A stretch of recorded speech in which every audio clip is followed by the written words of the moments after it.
5 reasons why you should choose DPT. अस्सलाम वालेकुम, कैसे हैं आप सब लोग। तो आप लोग मुझसे हमेशा एक सवाल बार बार पूछते हैं कि आप मुझे बताएं मैं डीपीटी करूं या ना करूं। तो मैं आज आपको बताऊंगी कि आपको डीपीटी अगर करनी है तो क्यों करनी चाहिए। तो सबसे पहली बात तो ये कि मैं आपको 5 रीजंस दे दूं या 50 रीजंस।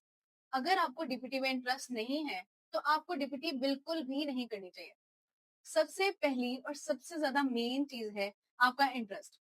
आपको डीपीटी के अंदर अगर इंटरेस्ट है, आपको लगता है कि आप पेशेंट्स को बगैर मेडिसिन बगैर सर्जरी रिकमेंड किए ट्रीट करना चाहते हैं, आपको इस फील्ड के अंदर पेशेंट्स की ट्रीटमेंट थेरेपीज और प्रोटोकॉल्स को देख के इंटरेस्ट पैदा होता है, आपको अच्छा लगता है, then you should choose DPT.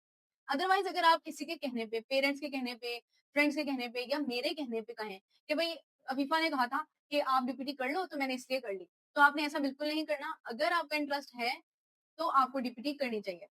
Second thing is, एक और कॉमन क्वेश्चन जो कि आप लोग मुझसे पूछते हो और बहुत बच्चों ने मुझे कहा है कि मेरा इंटरेस्ट तो है लेकिन लोग इतना ज्यादा नेगेटिव बोल देते हैं इस फील्ड के बारे में कि मुझे समझ नहीं आती है कि मैं करूं या नहीं करूं। तो इसके अंदर ना मैंने आपको पिछली वीडियो में भी एक एडवाइस की थी। मैंने कहा था कि हम उसकी बात बिल्कुल नहीं सुनते जिस जैसा हम बनना नहीं चाहते। इट मीन्स कि या तो आप लोग एडवाइस उस पर्सन से ले रहे हो जिसका डीपीटी का इटसेल्फ कोई एक्सपीरियंस नहीं है, ना वो फिजियोथेरेपिस्ट हैं, लेकिन स्टिल उन्हें किसी के भी मामले में टांग अड़ाने का शौक है, इसलिए वो आपको बता रहे हैं कि भाई इसका कोई स्कोप नहीं है। तो किसी भी नॉन डीपीटी पर्सन से आपने इसका स्कोप नहीं पूछना। एंड सेकेंड, कुछ केसेस में मैंने ऐसा भी देखा कि फिजियोथेरेपिस्ट खुद जाके दूसरे स्टूडेंट्स को कह रहे हैं कि आप ये फील्ड नहीं करो, ये फील्ड बिल्कुल अच्छी नहीं है। तो उसके अंदर मेरी ऑब्जर्वेशन के मुताबिक ये वो सब फिजियोथेरेपिस्ट हैं जिनकी कोई स्किल नहीं है, जिन्होंने 5 साल फजूल जाया किए हैं और स्मार्ट वर्क नहीं किया, खुद पे वर्क नहीं किया, उनकी कम्युनिकेशन स्किल जीरो है और उनकी एबिलिटी जीरो है, जिसकी बेस पे वो सारी ब्लेम गेम उठा के आपकी फील्ड के ऊपर डाल देते हैं।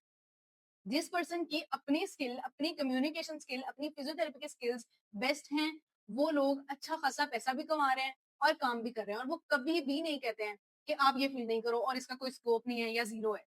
ठीक है।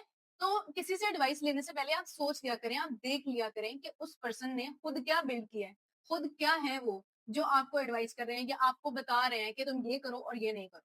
तीसरी चीज, आप लोग मुझसे ना बहुत ज्यादा पूछते हो कि भाई पैसे कितने कमाते हैं फिजियोथेरेपिस्ट, लोग कहते हैं इनकी 25-30 हजार से ज्यादा सैलरी नहीं होती। तो इसके अंदर मैं आपको कहूंगी कि जहां तक मेरी ऑब्जर्वेशन है, जहां तक मैंने देखा है और जो मेरा एक्सपीरियंस रहा है, जिन लोगों ने अपनी कम्युनिकेशन स्किल्स, अपनी फिजियोथेरेपी की स्किल्स के ऊपर काम किया है, 5 साल डिग्री के दौरान में मेहनत की है और उसके बाद भी उन्होंने स्मार्टली टाइम वेस्ट किए बगैर प्रॉपर डायरेक्शन के साथ मेहनत की है, वो लोग अच्छा खासा पैसा कमा रहे हैं पाकिस्तान में रहते हुए भी। और अगर आप इसका स्कोप बाहर के मुल्क देखें तो इसमें बहुत ज्यादा पैसा है बाहर के मुल्क में भी। पाकिस्तान में आपको थोड़ी मेहनत ज्यादा करनी पड़ती है और फिर आप उतना पैसा कमाते हो, बाहर के मुल्क में थोड़ी सी मेहनत कम करनी पड़ती है और आप उतना ही पैसा कमा लेते हो। थोड़ा सा ये करेंसी का और हमारे कल्चर का डिफरेंस है। बाकी इस फील्ड में पैसा सही है, अच्छा है। आप इस तरह नहीं कह सकते कि आप भूखे मर जाएंगे, बिल्कुल। और आप ये भी नहीं कह सकते कि एक एमबीबीएस डॉक्टर 7-8 लाख रुपया महीना कमा रहा है, जहाँ पे लोगों के पास स्किल नहीं है, वो वैसे ही बैठे हुए हैं। इट डज नॉट मैटर कि वो किस फील्ड से बिलोंग कर रहे होते हैं। All matter is your skill. अब इसके बाद मैं आपको दो ऐसी बातें बताऊंगी कि जो कि आपने पर्सनल लेवल पे अपने अंदर चेक करनी है डीपीटी को चूज करने से पहले। अब उसके अंदर पहली बात तो ये है कि अगर आपका प्रॉब्लम सॉल्विंग माइंडसेट है, अगर आप किसी भी प्रॉब्लम को देख के उसके सॉल्यूशन की तरफ जाते हो, उसको लेके नहीं बैठ जाते, आप उस पर रोना धोना नहीं शुरू कर देते और आपको होता है कि जो भी प्रॉब्लम आई है उसका कोई ना कोई सोल्यूशन तो होगा, then DPT is a field for you. इसमें आपका प्रॉब्लम सॉल्विंग माइंडसेट बहुत ज्यादा मैटर करता है। And last but not the least, अगर आप कंसिस्टेंट रह सकते हैं then DPT is your field. इसका मैं आपको समझाती हूँ इस तरीके से कि इसमें न्यूरो के पेशेंट्स भी आते हैं जिन्हें सही होने में 1 साल लगेगा, 6 महीने लग जाएंगे, कम से कम 2-3 महीने तो लगते हैं। ठीक है, स्ट्रोक के पेशेंट्स को सही होने में भी। तो आपके अंदर अगर कंसिस्टेंसी नहीं है, आपके अंदर सब्र नहीं है, आप आराम से एक फोकस होके एक पेशेंट के ऊपर 2 महीने तक काम नहीं कर सकते, तो डीपीटी आपके लिए नहीं है। हाँ, लेकिन अगर आप प्रॉब्लम सॉल्विंग माइंडसेट के साथ और कंसिस्टेंसी के साथ मेहनत करते हैं किसी पेशेंट के ऊपर, then DPT is your field. और डीपीटी आपको रिटर्न बहुत कुछ देती है, इज्जत भी होती है, पैसा भी होता है और पेशेंट्स की दुआएं भी बहुत ज्यादा होती हैं। और मैंने देखा है कि जिन फिजियोथेरेपिस्ट ने मेहनत किया ना अपने पेशेंट पे, देन अल्लाह ताला की तरफ से, और दूसरा ये कि जो पेशेंट सही होके जाता है, वो आगे से जाके अपने रेफरेंस वाले लोगों को आपके पास ज़रूर भेजते हैं। तो आपने अपने आप पे फ़ोकस करना है, आपने दूसरों की नहीं सुननी है कि भई कौन क्या कह रहा है, ठीक है?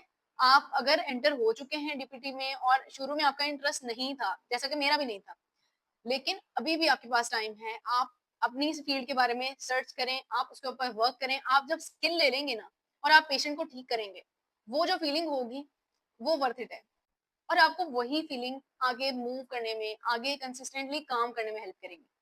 So best of luck for the people जो कि अभी डीपीटी चूज करने वाले हैं, and very very best of luck for the people जो कि डीपीटी चूज कर चुके हैं। अपनी परेशानी को खत्म करें, अपने आप पे फोकस करें, काम करना शुरू करें। जब स्किल ले लेंगे आप, देन सब चीजें सॉल्व हो जाती हैं। That's all for today. Thanks for watching. And if you haven't subscribed my channel yet, subscribe my channel and press the bell icon so that you get to know when I bring something new.